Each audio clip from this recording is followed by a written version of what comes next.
வந்திருக்கும் அனைத்து பத்திரிகை நண்பர்களுக்கும் வணக்கம். மேடையில் அமர்ந்திருக்கும் பாக்யராஜ் சார், விக்ரமன் சார், அப்புறம் கண்ணன் சார், கோலபர் சார், எல்லோருக்கும் வணக்கம்.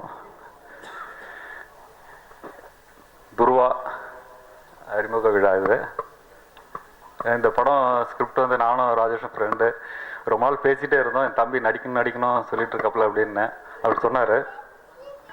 ஸோ சொல்லும் போது வந்து சில பேர் சும்மா ஆசை இருக்கும், அது நடிப்பாங்களா என்னன்ட்டு தெரியும். நான் சினிமாவில் நடிக்கணும்னு ஒரு சின்ன ஆம்பிஷன் இருக்கும், ஏதோ ஒன்று பண்ணிகிட்டு இருப்பாங்க. அவங்க ஒழுங்காக இருப்பாங்களான்னு தெரியாது.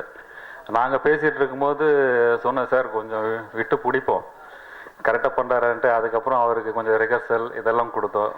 ரொம்ப ஹார்ட் ஒர்க் பண்ணார். இங்கேருந்து சில ஸ்கிரிப்ட் வந்து சின்ன சேஞ்சஸ் சொல்லிவிட்டு வீட்டில் லைஃப் ஃபுல்லாக கார்லேயே போயிட்டு இருந்த பையனை வந்து சைக்கிளில் போக சொன்னோம். இங்கேருந்து வடபழனிலேருந்து டி நகர்லாம் சைக்கிளே சுற்றிட்டா சொன்னோம். கரெக்டாக போயிட்டு வந்தார். அதுக்கப்புறம் சில ஆக்டிங் கோர்ஸ்லாம் கொடுத்து அதெல்லாம் கொஞ்சம் நல்லா பாஸ் ஆனார்.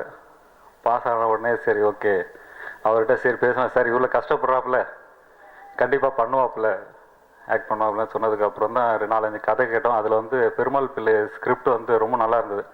ஒரு நியூ ஃபேஸை வந்து அறிமுகப்படுத்தினோன்னா அந்த மாதிரி ஸ்கிரிப்டில் அறிமுகப்படுத்தினா ரொம்ப நல்லா இருக்குமேன்ட்டு நாங்கள் பேசிட்டு அதுக்கப்புறம் தான் எல்லோரும் கேட்டோம். எல்லாருமே பிடிச்சிது.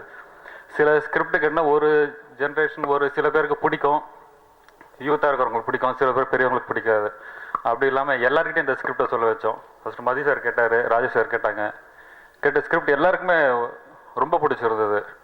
ஸோ இது வந்து நம்ம வந்து ஒரு படம் வந்து கொண்டு போகும்போது வந்து எல்லாருக்கும் பிடிச்சிருக்கோம். சின்ன பசங்களும் ஒரு குரூப்பாக குறைச்சி கேட்டோம். கதையை கேட்கும்போது பார்த்தீங்கன்னா ரொம்ப நல்லா இருந்தது, இன்ட்ரெஸ்டிங்காக இருந்தது, போர் அடிக்கல. நானே வந்து சில கதைகள் கேட்கும்போது எனக்கு தூக்கம் வந்துடும். ஸோ வந்து அவங்ககிட்ட டேரக்டாக சொல்லுவேன், சார் தூக்கம் இல்லாமல் சொல்லுங்கள் சார்ன்னுவேன். இல்லைனா சில டைம் வந்து கதை கேட்கும்போது என்னென்னா மதியானம் நல்லா ஃபுல்லாக சாப்பிட்டுட்டு தான் கதை கேட்போம். கேட்கும்போது தூக்கம் வந்துருச்சுன்னா சரி ஓகே இது வேற ஏதாவது அப்படி விட்டுருவோம். பட் இந்த கதை வந்து நிறைய வாட்டி மாற்றி கேட்டிருக்கேன். மார்னிங் கேட்டிருக்கேன், மத்தியானம் கேட்டிருக்கேன், ஈவினிங் கேட்டிருக்கேன். பட் எந்த டைம்லையும் போர் அடிக்கவே இல்லை. அதில் வந்து ஒவ்வொரு வாட்டியும் சொல்லும் போதும் சின்ன கரெக்ஷன் சொல்லுவோம். அதை வந்து உடனே அப்டேட் பண்ணி அதை வந்து பெருசாக டெவலப் பண்ணி கொடுத்தாரு டைரக்டர். ஸோ இது வந்து ஒரு கேமராமேனாக பார்த்தீங்கன்னா எனக்கு வந்து இந்த ஸ்கிரிப்டில் வந்து ரொம்ப ஒரு ஸ்கோப்ஃபுல்லான ஸ்கிரிப்ட் இது. நிறைய விஷயங்கள் வந்து நான் ட்ரை பண்ணியிருக்கேன் இந்த படத்தில். ஸோ எனக்கு ஒரு ஆக்டிங் சான்ஸ் வேறு கொடுத்தாரு. அது வந்து மதி சார் தான் கொடுத்தாரு சொன்னார் அவர். சார் அந்த கேரக்டர் ராஜேஷ் சாரே பண்ணணுன்ட்டு. ஸோ அவருக்கு ஒரு தேங்க்ஸ். ஸோ அந்த கேரக்டர் நல்லா பண்ணியிருக்கேன்னு நினைக்கிறேன். அதை நீங்கள் பார்த்து நீங்கள் சொல்லணும். கேமரா வைஸ் உங்களுக்கு தெரியும் ஆல்ரெடி நான் பண்ண படங்கள். பட் இதில் வந்து ஒரு வித்தியாசமான பண்ணியிருக்கேன் இந்த ஃபோட்டோகிராஃபி வைஸும். ஸோ நைட் எஃபெக்ட்லாம் பார்த்தீங்கன்னா இது வந்து நிறைய விஷயங்கள் வந்து அவைலபிள் ஆகிடுச்சு. ஏன்னா எனக்கு ஒரு ஸ்கோப் இல்லை. இப்போ வந்து நிறைய விஷயங்கள் கிடச்சிருக்கு. இப்போ டிஜிட்டல் கேமரா இந்த மாதிரி விஷயங்கள் பண்ணும்போது பார்த்தீங்கன்னா நிறைய விஷயங்கள் லோ லைட்டில் ஷூட் பண்ணுறோம். ஸோ அதை வந்து பர்ஃபெக்டாக கரெக்டாக யூஸ் பண்ணிட்டு இந்த படத்தில் யூஸ் பண்ணியிருக்கேன். நைட் எஃபெக்ட்லாம் வந்து ரொம்ப பிரம்மாண்டமாக இருக்கும். பட் வந்து லைட்ஸ் வந்து ரொம்ப கம்மியாக யூஸ் பண்ணி முக்கியமான விஷயங்கள் அவைலபிள் லைட்ஸ்லாம் வச்சு தான் பண்ணியிருக்கேன். ரொம்ப நல்லாயிருக்கும் இந்த ஸ்கிரிப்ட் வைஸு.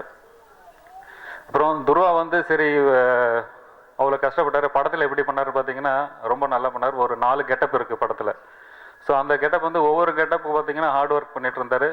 சில விஷயங்கள் பண்ணும்போது பார்த்தீங்கன்னா ஸ்பாட்டில் வந்து நாங்கள் மிரட்டிகிட்டே இருப்போம். ஏன்னா தம்பி மாதிரி தானே, டே இங்கே வாடா இங்கே வந்து ஸ்பாட்லேயே உட்காந்து அதை பாரு இதை பாருன்னு சொல்லிட்டு இருப்போம். சில விஷயங்கள் பார்த்தீங்கன்னா நம்ம அசிஸ்டன்ட் டேரக்டர் கூட ஷூட் பண்ணியிருக்காரு.